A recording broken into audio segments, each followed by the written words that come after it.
This year is the year of Dune. This movie is a masterpiece, one that I've had the privilege of seeing twice, and will do so again once it is available in streaming platforms. As a movie monster channel, we would like to say that the sandworms of Dune were spectacular. The CGI on these creatures were beautifully done, while others, which I would not name, certainly do lose weight of character and details of that design when the action comes to play. The Shai-Hulud or the sandworms here are immune to that. They have awestruck me and made me rethink life as a mortal. So here in this video we will dive deep into the lore of Dune and explore the real origins of these sandworms. Are they aliens? Are they genetically engineered? Or are they a natural species of Arrakis? Let's get to it. Let's take a look at the sandworms as a natural species of Arrakis, one that is supported by the Dune Encyclopedia. What did you say? Yeah, in 1984, Dr. Willis E. McNally compiled and edited the Dune Encyclopedia, which delved deep into the expansive universe created by Frank Herbert in his Dune series. This comprehensive reference work was an exploration of the first 4 books of that Dune saga. At the time of its publication, this encyclopedia was heralded as the official chronology of the Dune universe. This status was not random, as Frank Herbert, the mastermind of Dune, was not only aware of it, but also contributed a foreword to it, which means that he approved of it, and anyone that says otherwise will have to challenge me to a canly, and may thy blade chip and shatter. But there are big buts, and I cannot lie. Frank Herbert in his later works, which are Heretics of Dune and The Chapter House Dune, did not seem to treat the encyclopedia with any regard whatsoever, meaning that this book was quasi-canonical to say the least. So this means that the man himself, although acknowledged and supported the encyclopedia as a support work for his previous 4 books, he, as the boss of his own ideas, took the 2 other books on another tangent. Thus, in the end, the 100% canon are the 6 Dune novels. Then comes the quasi-canon of the encyclopedia, and then the expanded Dune universe of Brian Herbert and Anderson, which fill in the gaps, backstory and future events of Dune. If the 6 books are the core, then the others are the mantle and the crust. Okay, with that out of the way, let's take a look at the sandworms as a naturally occurring species in Arrakis, as per the commentary of the Dune Encyclopedia. For centuries, it was widely believed that the majestic sandworms of Arrakis were the culprits behind the planet's desertification. However, a shift in scientific understanding led many to reconsider this notion, proposing instead that the sandworms had adapted to the desert environment rather than causing it. So according to the research after the disappearance of the worms in Arrakis, they came to a conclusion that from the very beginning the evolution of the sandworms was a very remarkable tale of survival and adaptation.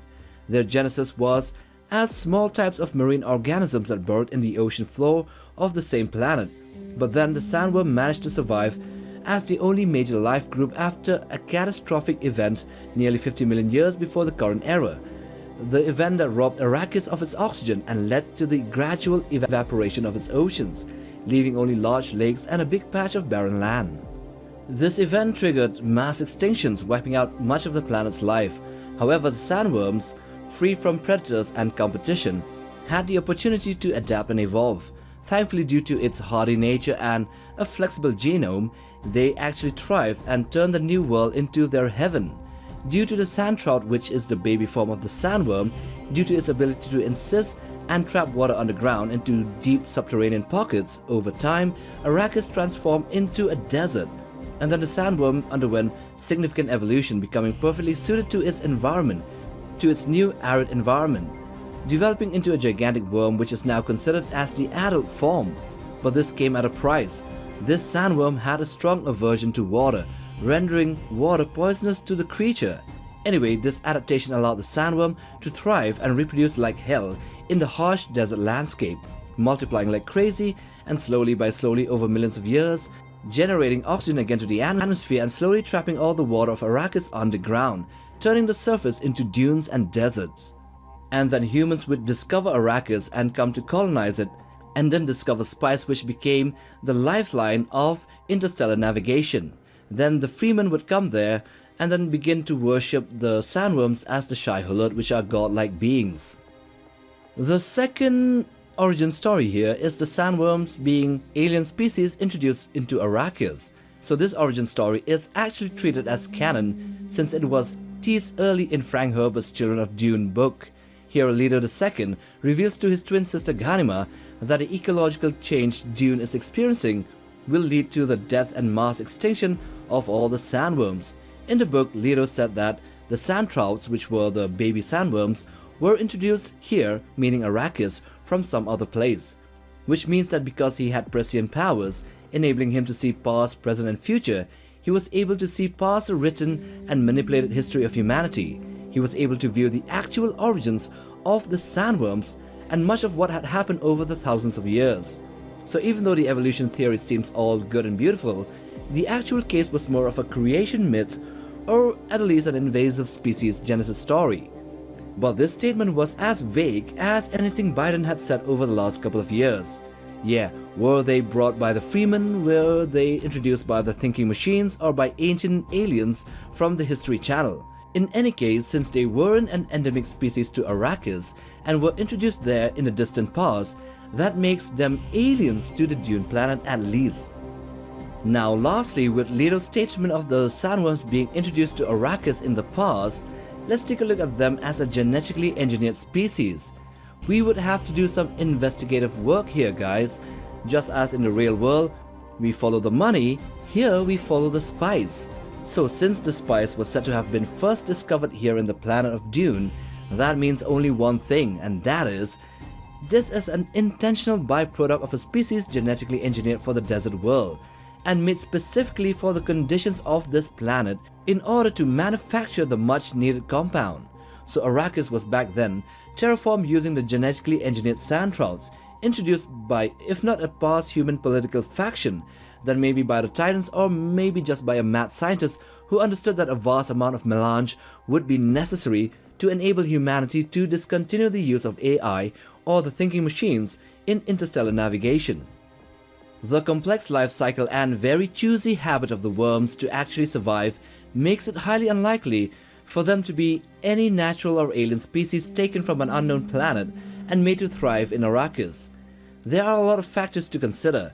Their actual homeworld might have been a planet with maybe a different star type, a radiation influx, climate, atmosphere, geology and biome.